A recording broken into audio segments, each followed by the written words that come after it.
Welcome everybody, this is the Black Flag Running Club. I'm your head coach, Aaron Adronia, and we are heading into week 13 and preparing for another long run out in Coronado this weekend. This is going to be an interesting run for a lot of us as we're going to be taking down our mileage as we move into our recovery run, regardless if we're training for La Jolla and or rock and roll, whenever that new date's going to be. Where we've been up in a higher mileage and a higher level of intensity for the last few weeks, so we're going to use this week to kind of use it as a recovery mode, kind of bring down our overall mileage, kind of recover a little bit as we prepare for the coming weeks as we start to build back up again on top of the mileage so far. So La Jolla, as you know, is going to be a virtual run. We're going to be using this week as a recovery run. Your mileage next week is going to be nice and moderate, as you will be doing that virtual race on either Saturday or Sunday of next week. As for the rest of us, I told you at this point we're going to be starting to make some overall changes to kind of how we're going to be formatting the club, because we don't need to be training at such high levels for a full marathon when we don't know when exactly that date's going to be. So generally the way that's going to look moving forward is that we're going to be having our training runs for our long runs on a Saturday are going to be between 8 all the way on up to 16 or 18, but we're going to keep them right within that range, and then every 3 weeks, or on that fourth week after we've had 3 weeks in the higher mileage, we're going to drop it back down to where our recovery runs are going to be between 8 and 10. And we're going to keep up that 4-week cycle until we get out of this lockdown, and then we can get back to our normal training cycle. We would hope by that point of time as well that we'll have a more dedicated race date, at least for rock and roll, so we can start to prepare for that. We also had our happy hour on Tuesday virtually. That was super fun. Again, we had a lot more people show up this time than we even had last week, so keep coming out. We'll continue to play games and just kind of catch up and hear how everyone's training's going and what else you're doing with all this extra time on your hands. So we'll put that up on next week's post. We'll have another happy hour this following Tuesday. So as I mentioned before, most of our mileage is going to be very similar for all groups this week, as we are in a recovery mode, which means rest and relaxation and recovery is going to be uniform regardless if this is just a down week for us from a training and or whether we're training for La Jolla. So let's take a look at what we've got planned for each one of the groups. Starting off with La Jolla, this week you guys are going to be running about 88 miles for the intermediate and the PR chasers. Again, nice and relaxed mileage. As for the run walk interval group, you guys will be out there for a total of 100 minutes, and your interval is going to be listed as either 2:8 or 2:13. All right, so now let's take a look at what we've got planned for the rock and roll team. Again, everybody's going to be doing that 8-mile recovery week. However, the interval teams for both the run walkers, regardless if you're doing the half or the full, your guys' is going to be slightly modified as well. So let's go over that now. All right, so the rock and roll run walk group, you guys will be out there for 100 minutes, and then your interval is either going to be 2:8 or 2:13. This is identical to the La Jolla team. Then intermediate and the PR chasers, both you guys are listed as doing 8 easy miles this weekend. Next up, we have the full team. Let's take a look at what we've got planned for you. For the interval run walk group, you guys are going to be out there for 120 minutes, and then your interval is going to be listed as 2:8 or 2:13. The intermediate group, you guys can bring it up to as much as 12, and then the PR chasers will have you out there for a total of 18 miles. So again, this is going to be the max that you're going to be doing in this, and then we'll kind of be scaling back a little bit on the mileage from there. Alrighty, next up is we have the restart group. Again, these are our newer runners. They've been with us for a few weeks now. Let's take a look at what we've got planned for you guys.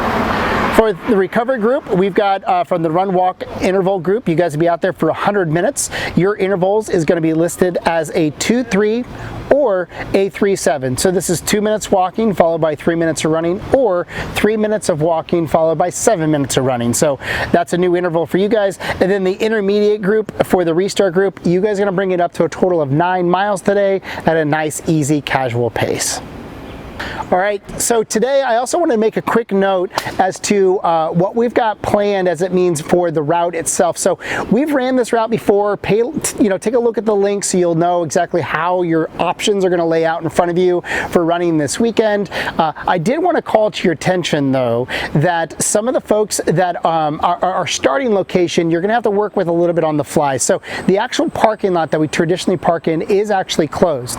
But from a pedestrian standpoint, you can enter into that. You just can't park in the parking lot. Now, fortunately, just outside of that parking lot, there's lots of street parking. So you can park anywhere in that area. Use that as your starting point. You're going to be running along the sidewalk until you hit the water. Then you're making that right-hand turn and take you, back underneath the bridge and everything else like that. So we'll go over that with a little bit more detail actually in the map itself. But I wanted to kind of point out the address that I'm going to be providing you as far as the location is concerned. That's just generally the entrance to the park. You're going to park anywhere in that vicinity and then carry on with the rest of the route from there. All right, so from there, let's go ahead and take a look at the map so everyone's got a good idea as to where they're going to be running this weekend. All right, let's take a look at the map for this week's run. We're going to be running in Coronado, starting at Tidelands Park. You have a couple different options here. They will range anywhere from as little as 8 miles and all the way up to 18 miles. I'll show you where the breakoffs are going to be and then where your turnaround point is going to be if you decide to go do the full 18. So starting off at Tidelands Park, I wanted to start it off with looking at parking. As you see, 3rd Avenue eventually drops you off directly into the middle of Tidelands Park. You're going to want to park on the street, find some street parking anywhere outside of the park itself. If you start going into the entrance of the park, they are requiring permits as it's overflow parking for the local hospital that's there. So anything along that main surface street or down 3rd Avenue would be a preferred place to go. But once there, you'll enter into the main street that heads into the park. You'll head through the main parking lot and then start heading towards the Coronado Bridge. There is a pedestrian access bridge that goes underneath it on the farthest right-hand side of the park. You are going to go underneath the underneath the bridge. It's going to drop you off on the back side heading towards the golf course. As you head on this small asphalt roadway, it'll eventually will drop you off on Glorita Boulevard on the outside of the golf course. You're going to follow that around until you get onto the Bayshore bike pathway that goes in front of the Coronado recreation facilities. If you are going to go and do the full 18, you're going to continue down the Silver Strand Bayshore bikeway, and I'll show you where that turnaround point is going to be on the very end. It's about 5 miles down that direction. The rest of us are going to cut over to Avita del Sol. So as you head around on the Bayshore Parkway, some of us will continue down the Silver Strand to get your total of 18 miles. It's about 5 miles out and 5 miles back to get that add-on. I will show you where your turnaround point is going to be. For the rest of us, we're going to head and go around the backside of the Hotel del Coronado. This means that we're going to be crossing over right as the Bayshore Parkway makes the bend. We're going to be cutting across on Avita del Sol. From here, it's a walkway that runs parallel to the beach.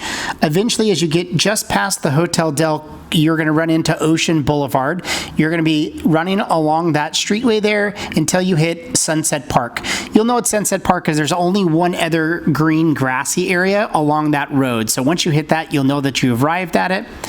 From there, you're going to go around the exterior of that park. Eventually, you're going to run into Coronado Avenue. This is a straight shot until you hit 6th Avenue.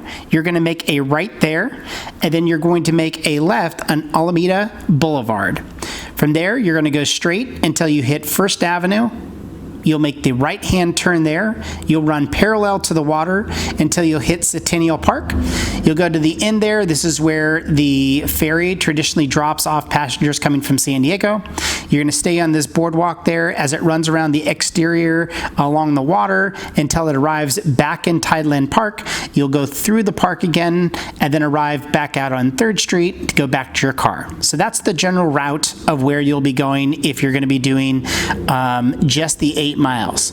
Now, if you are doing the extension and adding on the additional 10 to get a total of 18 miles for this route, I wanted to call your attention as to the picture that I did from the screenshot that'll show you exactly where that turnaround point is going to be. So as you head down the Bayshore bikeway, you're going to eventually run into the Coronado Keys. And along the Keys, there's a brick wall that runs parallel to that bike path there where all the houses are located at. You're basically going to be running along that brick wall until it stops. And basically you'll see the water again on your left-hand side. Once you see the water again on your left-hand side, that's going to be your turnaround point, and then you'll head back up and follow the rest of the route to get your total of 18. And you'll see in this picture here, this is the last piece of that wall where you'll see the water again, and when you see this is going to be your indicator that it's time to turn around and head back up into the main Coronado area. And that concludes week 13, our Saturday long run out in Coronado. Looking forward to jumping into next week where we got a few more runs planned for us. And as we start to move into preparing for La Jolla Half Marathon, our virtual race that we've been putting so much effort in to date. So with that concludes and everything I have for you. Keep an eye out for our next video, which will be coming out Monday morning as we move into week 14. And outside that, remember, stay connected, be safe, run strong, and we will see you guys on Monday morning. Have a good run, guys.